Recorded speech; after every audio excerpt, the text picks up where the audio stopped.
Right, so the conference is over now here in Addis Ababa, and it's been very interesting. Good to come to this country. One thing that I've learned about this country, Ethiopia, is the fact that Africa can build by itself without guidance from the West. It's a beautiful city. It's got great infrastructure. They do not have load shedding in this country, and they've built this country from scratch as Africans without any help from Europeans because they were never colonized. And that is something that I found interesting. They also say that they do not have foreign banks in this country. And because they do not have foreign banks in this country, they use their own banks, their own savings, their own capital to build the infrastructure and to build this nation. That is a message to many African countries that we should be looking at building our own country and our own countries without waiting for European debt and without waiting for debt from other countries. This brings me now to the issue of the AU. It was a very interesting conference, but many leaders did not come. Museveni did not even bother to come. He sent somebody junior.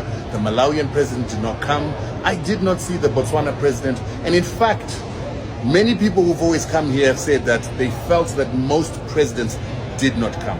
We did not even see the festivities and activities that usually go with this conference. And the question is why? And so when we asked some of the people why the Museveni didn't come, they said Museveni said unless there starts to be reforms at the AU and unless there starts to be concrete decisions made on real important issues, he doesn't find the reason to come.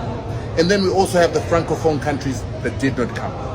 The other issue that I saw is that the issues that they discuss here tend to lack what is important for African countries.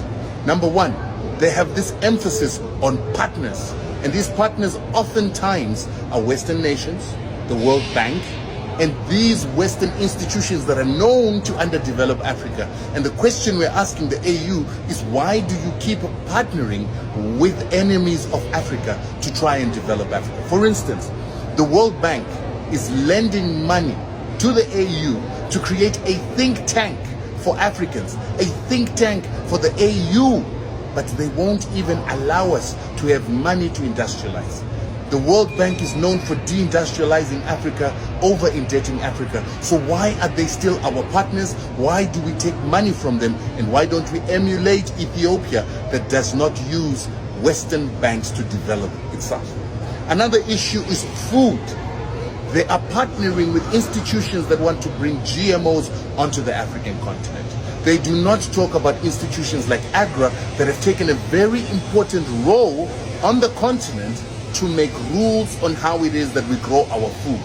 They are not making anything or any policies to nullify UPO that gives precedence to Western seed companies to produce our seeds at the expense of our farmers and our nations. We also talk to them about the issues of medicines. They keep talking about medicines coming from Western companies, partnering with Western companies, and yet HIV has been spread on this continent together with many other diseases through vaccines that were given. This is something that is not a conspiracy theory. Listen to Saima, listen to Walter Basson.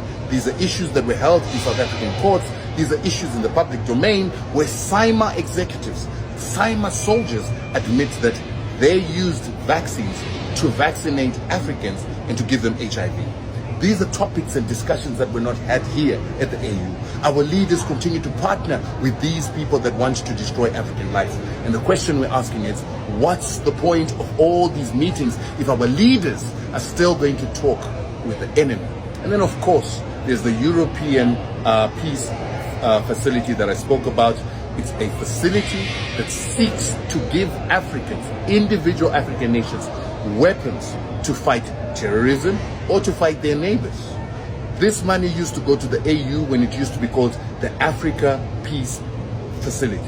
But now those monies will be given by European nations directly to African countries. And this is also why we're still seeing Western bases in African countries. We've got a person like Ruto, pretends to be a Pan-Africanist. But Ruto has got two military bases, the Americans and the British. The Americans have two bases, the British have one. Why would a Pan-Africanist like Ruto still have US bases on African soil?